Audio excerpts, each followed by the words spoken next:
I want to thank my subscribers for travelling with us on this wonderful road trip through France. Enjoy all that I still have in store. Ja, maar wil ook niet geflitst worden. We had 24 hours to discover Honfleur.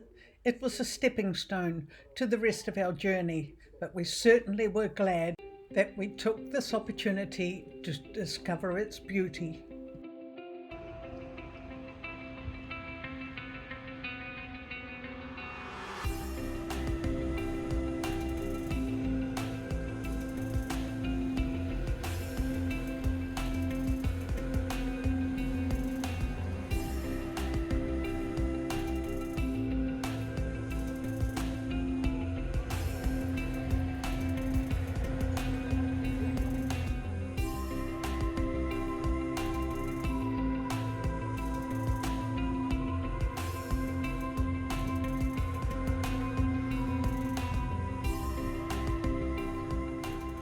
Leaving the hotel at a leisurely pace, we just discovered the quay. Just beautiful boats, people, terraces, sunshine, and we were in search of breakfast. So we finally found a very comfortable table along the waterside where we had a delightful crepe, lovely coffee, and a bit of time to look around. My view gave me a vision of this beautiful building, and I got quite curious. So one of the first things we did after breakfast was discover what it was and what it was all about. Hotel du Cheval Blanc was built in the 18th century on the corner of the quay, and it replaced an older inn called Trois Marchands. It was a post inn and a stop for the stagecoach, as illustrated by J.A. Cagney's painting of 1832. Sailing ships and later steamboats operating between the two banks of the Seine arrived at the Quai des Passages in front of the hotel. There'll be more information in the link below. The extension fleur, or formerly fleu, which is widespread in Normandy, means stream or river running into the sea, and was still in use in the 13th century, as written in a document, Le Fleur de l'Estre, meaning the Lestre River. The first written record of Honfleur is a reference by Richard III, Duke of Normandy, in 1027.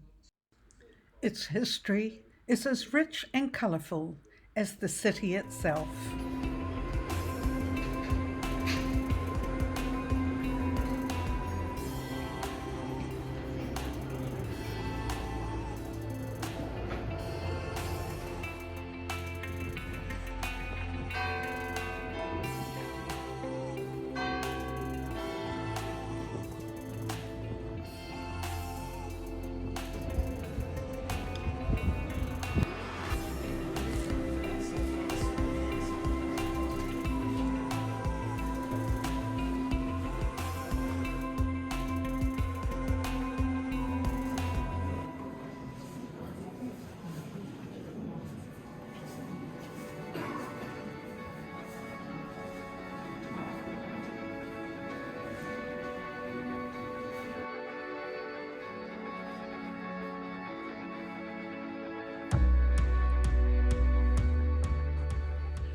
One of Honfleur's major sites, St Catherine's Church, is France's largest timber-built church with a separate bell tower.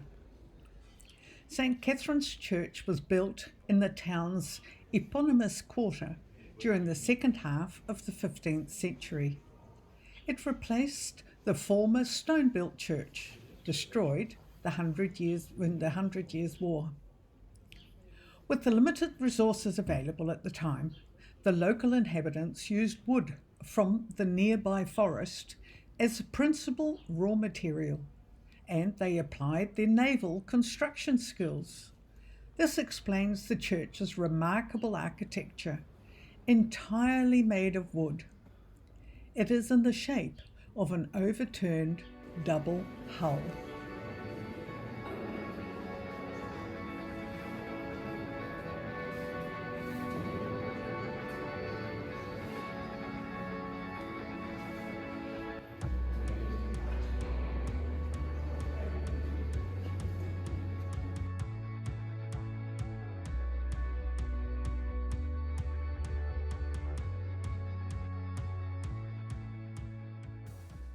The separate bell tower, located opposite the church, is a sturdy oak construction built above the bell ringer's house.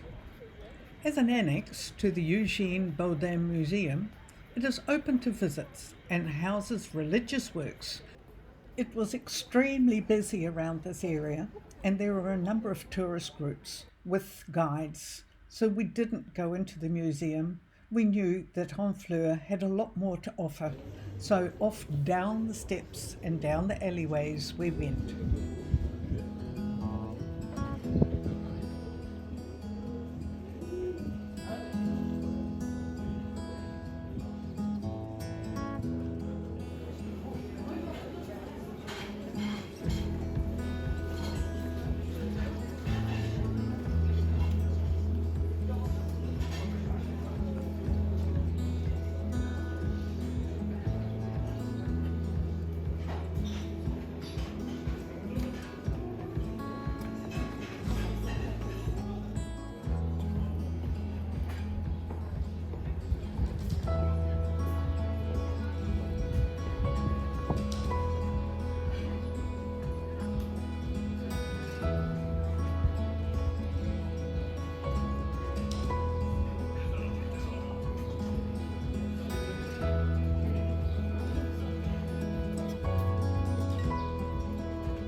Ah bah d'accord, c'est un peu le cadeau.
Moving away from the busy, narrow streets, we walked through this alleyway, and the scent was just beautiful, almost overpowering. There was a lovely wisteria along the outer fence of this gorgeous city park. We had a lovely time there, just looking around, and even went and sat for a while.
By this stage, we'd been beating the feet for hours and I was getting pretty weary. So Lane went off to his boat trip and I went back to the hotel. Internet wasn't the best in France in most places, and I really needed to download some of my photos. And it was lovely to be able to put up my feet, have a coffee, and just relax.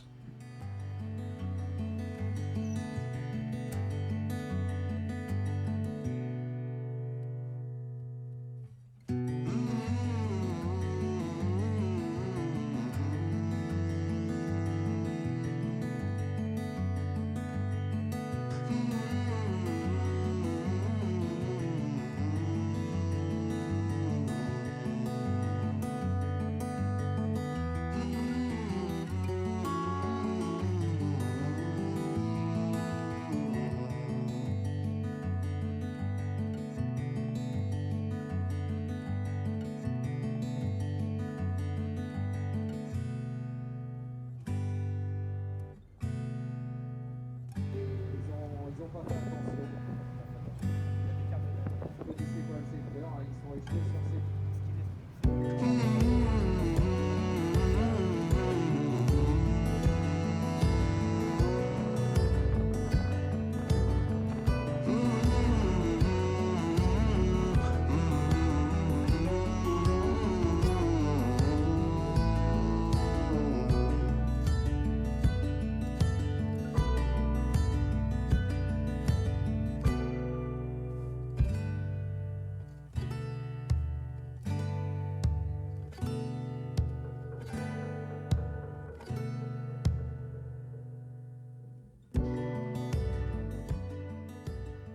And before you know it, it's a day's end. And we hunted around and spotted a restaurant which had a menu that quite appealed. So bon appétit! Klein zuurtje zit eraan bij deze.